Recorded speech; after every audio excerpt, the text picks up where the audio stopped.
Bonjour,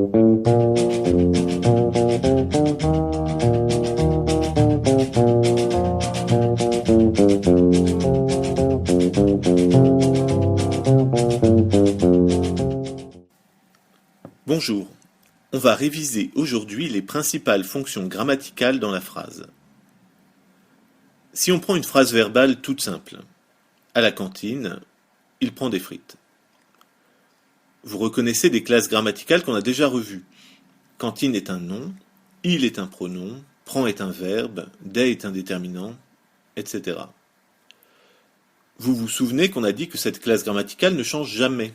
Cantine sera toujours un nom commun. Mais le nom cantine peut occuper différentes places et donc différentes fonctions dans la phrase. Si on reprend notre phrase, on voit que tout tourne autour du verbe. Le verbe, vous vous souvenez qu'il exprime une action ou un état et qu'on peut le conjuguer. Ici, c'est prend. Le sujet du verbe, on le retrouve en se posant la question qui plus verbe. Qui prend? Il. Ensuite, on a des groupes de mots qui viennent compléter le verbe et la phrase. À la cantine, c'est un groupe de mots qui donne une information sur les circonstances, sur la façon dont se déroule l'action du verbe. C'est un groupe de mots qu'on peut déplacer. Il prend des frites à la cantine, ou même supprimer. Il prend des frites. C'est un complément circonstanciel. Ici, c'est un complément circonstanciel de lieu, mais il en existe de temps, de manière, de but, de cause, etc. Enfin, des frites, c'est aussi un complément du verbe, mais là, on voit qu'on ne peut pas le supprimer. Il prend à la cantine, ça n'a pas de sens. Il manque une information essentielle, indispensable. On a donc un complément essentiel, et c'est des frites.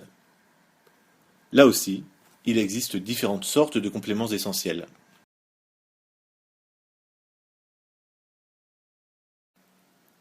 Si on transforme un peu la phrase de départ, il prend une frite.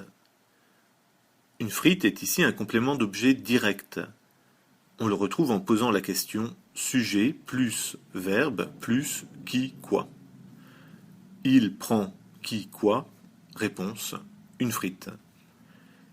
Et on voit que ce groupe de mots est relié directement au verbe, sans intermédiaire, c'est un complément d'objet direct. Prenons une autre phrase. Il parle à son voisin. À son voisin, c'est aussi un complément du verbe. La différence, c'est qu'il est introduit par le mot à.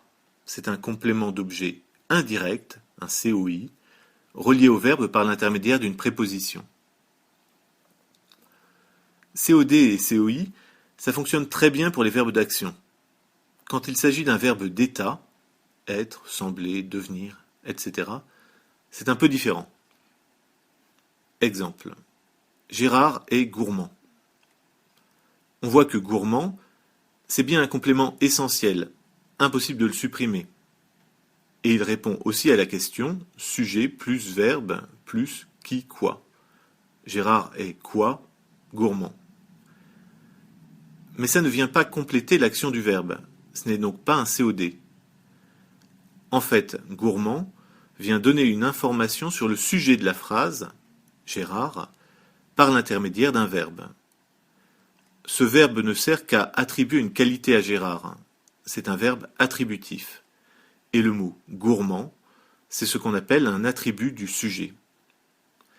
Ici, il s'agit d'un adjectif qualificatif, mais l'attribut du sujet peut aussi être un groupe nominal.